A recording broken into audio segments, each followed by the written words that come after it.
Haleluya, apapun yang terjadi, Yesus Kristus tetap Tuhan di atas segala Tuhan dan Raja di atas segala Raja. Kita akan memuji Tuhan terlebih dahulu. Amin. Dia bangkit, dia hidup untuk selama-lamanya. Kristus bangkit, soraklah. Haleluya. Bumi surga bergema. Haleluya. Berbalasan bersyukur. Haleluya. Muliakan Tuhanmu. Haleluya.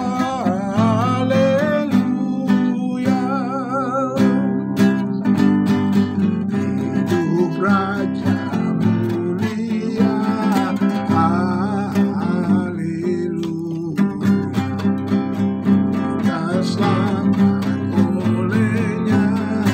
Haleluya. Maut di mana jayamu. Haleluya. Kubur mana kuasamu. Haleluya.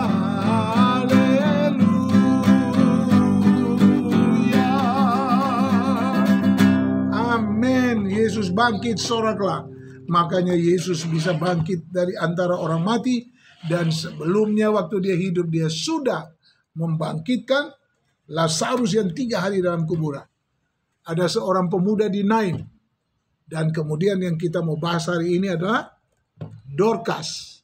Di Kisah Rasul 9 pada ayat yang ke-36 dan 43.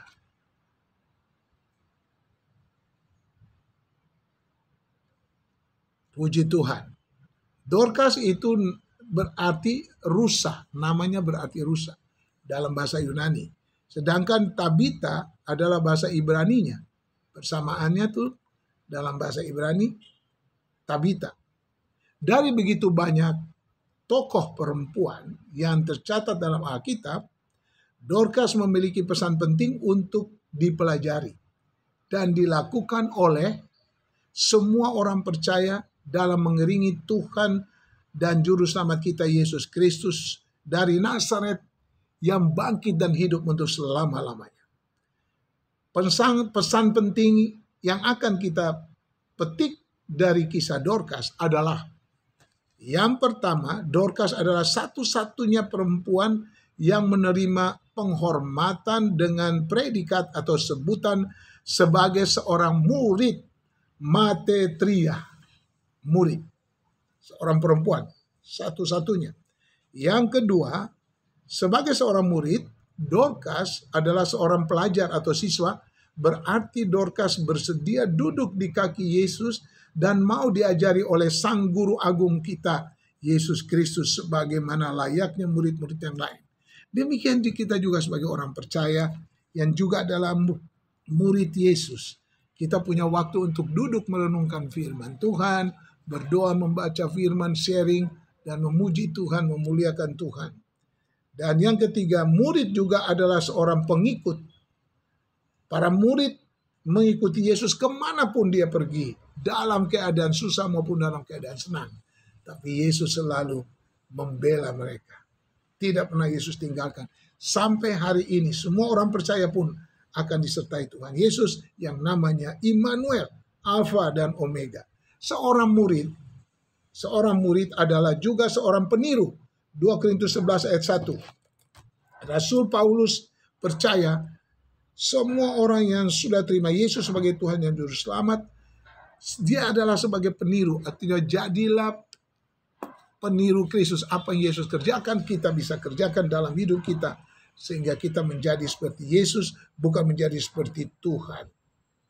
Yang kelima, kemiripan mujizat di Yope dan rumah Yairus, Markus 5 ayat 21-43, sangat menarik untuk kita perhatikan.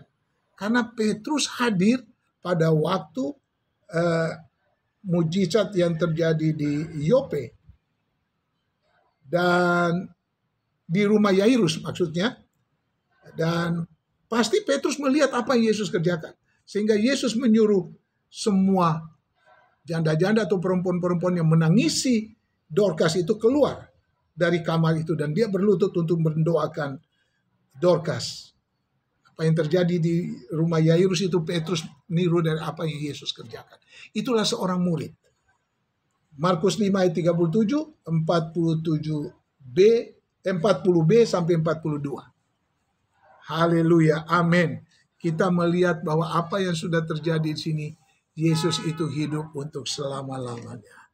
Dia bangkit, dia hidup untuk selama-lamanya. Alive, alive, alive forevermore. My Jesus is alive, alive forevermore. Alive, alive, alive forevermore. My Jesus is alive. Sing hallelujah, sing hallelujah. My Jesus is alive.